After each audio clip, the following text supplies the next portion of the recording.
Now, Dame Prue Leith is proof that life doesn't always have to slow down with age. And it seems things are still very spicy in the bedroom department with her husband, John, as well. 86-year-old Prue said she now uses a dab of testosterone gel to keep her feeling young and to boost her libido after a doctor told her people expect us to have given up on sex by this age. Gloria. I have no idea why you're looking at me. Come on, Gloria. Give us the full rundown. There's not a million years between Prue and myself. The thing is that Prue is freshly married. Again, very nice man called John, whom we've all met.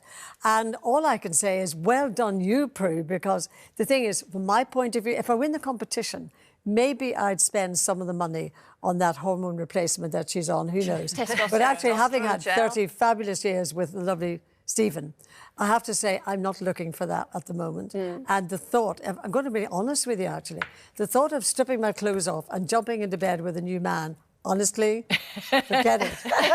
Because... But you're getting those iron drips. But you never know what happens in the future. The energy's coming back. And if I win that competition and get the hormone replacement. But, you know, Prue has always been very open about her sex life. She's quite when she wrote in magazines and things. And I think, well done, Prue. Yeah. I think the importance is when women get to 50, they have the perimenopause, of course, straight into the menopause altogether, where you're losing your hormones. Why should life stop at all for any of us?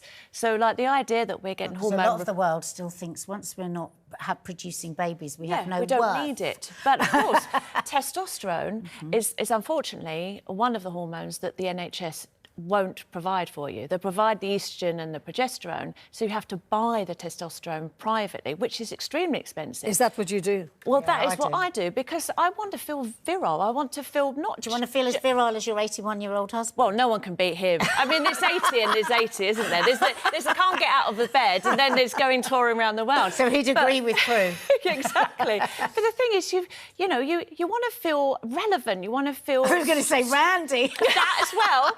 But, you know, your libido, your not just your sex drive, but also feeling powerful and strong. But you see, being in the gym. The young one is talking about taking it, not the 80. You have to start when you're 50, and there's no stopping it. It should go all the way through. You carry on, and you have felt different, haven't you? You feel like your old self again. Absolutely. My spark is back. But it's that thing where people just don't want to think of people over a certain age having sex, especially your children. Frankie Bridge did this to me in the meeting. I don't know if you were on that show, and I was talking about sex, and I just turned round and she was like this. She was just looking at me like that, and I thought, God, are you all right? I thought she was going to pass out. She said, "You mean still having sex?" Well, she's heard that rumour that when you hit menopause, it's all over, but it's not. Yeah, but I was so I haven't got over it. Out of all the meetings I've ever had on Loose Women, I just couldn't believe it. I know, you were horrified. Because I was in that place once as a Loose Woman when I was looking at older Loose Women going, oh, my God, they're having sex.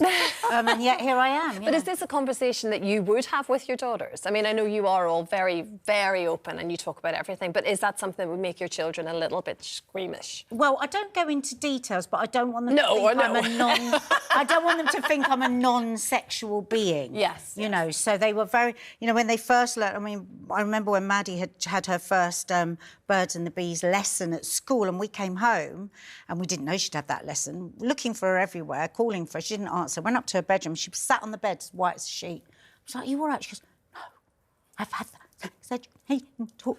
And it's horrible, horrible. And she was really weird with us for quite a while afterwards. I think she was just so disgusted that we would... And also when they were little, Mark and I would have a kiss, not a snog. We'd never snog in front of them. And they'd be like, stop it, stop it. And we'd say, well, do you prefer us to fight? And they'd say, or argue, and they'd say, yes. And what is that? It's very funny because in the household I grew up in, there were 3 children.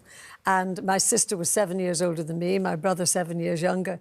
And when we learned about sex, we thought our parents only did it every 7 years. We'd say, why do they only do it every 7 years? I bet you were relieved. You were relieved. And babies only come with the stalk in a little bag, don't they? But it is a lot to do with the conversations that you have with your children, probably from a young age, really, isn't it? And like you say, to be affectionate, whether it is having a kiss in the kitchen, I mean, that's a lovely thing for children. I pushed through their awkwardness, and I talk very... And it was very difficult for them to begin with, but now they will talk to me about anything. Yeah. You know, so sometimes it's a little bit...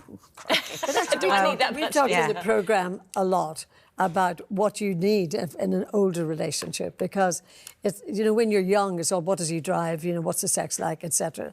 But when you're older, it's just a more comfortable, you know, humorous relationship and holding the hands. hugs. Yeah. Exactly that, yes. Well, there you go. Well done, Prue. Coming up after 1 o'clock.